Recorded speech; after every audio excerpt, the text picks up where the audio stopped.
ശബരിമലയിൽ ഇന്ന് ഉച്ചവരെ ദർശനം നടത്തിയത് 45,000-ഓളം പേരാണ്. മഴ മാറി നിന്നതോടെയാണ് ഭക്തർ കൂടുതലായി മല കയറി തുടങ്ങിയത്. പമ്പയിൽ ഏർപ്പെടുത്തിയ നിയന്ത്രണങ്ങൾ പൂർണ്ണമായും പിൻവലിച്ചു.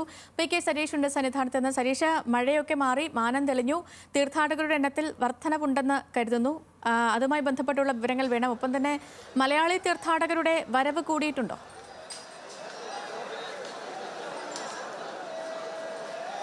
നിലവിൽ ഈ മാനം തെളിയുകയും ഒപ്പം തന്നെ ഭക്തരുടെ മനസ്സ് നിർവൃതിയുടെ അങ്ങേയറ്റം പരകോടി എത്തുകയും ചെയ്യുന്നൊരു സാഹചര്യമാണ് ഇപ്പോഴുള്ളത്. അതുകൊണ്ട് തന്നെയാണ് കൂടുതൽ ഭക്തർ ഒരേ സമയം ഇങ്ങോട്ടേക്ക് എത്തുന്നത്. ഇന്ന് രാവിലെ 3 മണിക്ക് നട തുറന്നത് മുതൽ വലിയ തിരക്കാണ് അനുഭവപ്പെടുന്നത്.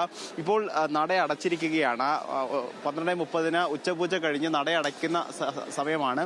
പക്ഷേ ഇപ്പോഴും ആളുകൾ എത്തിക്കൊണ്ടിരിക്കുന്നു, അല്ലെങ്കിൽ ഭക്തർ എത്തിക്കൊണ്ടിരിക്കുന്നു. അവരെ 18-ാം പടി കയറ്റുന്ന ഒരു സാഹചര്യം ഉള്ളത്. കാരണം പമ്പയിൽ നിന്നും കൂടുതലായി ഭക്തർ ഇങ്ങോട്ടേക്ക് എത്തുകയും ഈ നടപ്പന്തലിൽ, വലിയ നടപ്പന്തലിൽ കൂടുതൽ സമയം പിടിച്ചു നിർത്താനാവില്ല എന്നുള്ളത് കൊണ്ട് തന്നെയാണ് നട അടച്ച സമയത്തും ആളുകളെ ഈ 18-ാം പടി കയറ്റി വിടുന്ന ഒരു സാഹചര്യം ഉള്ളത്. നിലവിൽ ഈ 1 മണി വരെ 45,000-ലേറെ ആളുകൾ ദർശനം നടത്തി എന്നാണ് ദേവസ്വം ബോർഡിന്റെയും ഒപ്പം തന്നെ പോലീസിന്റെയും കണക്കുകൾ.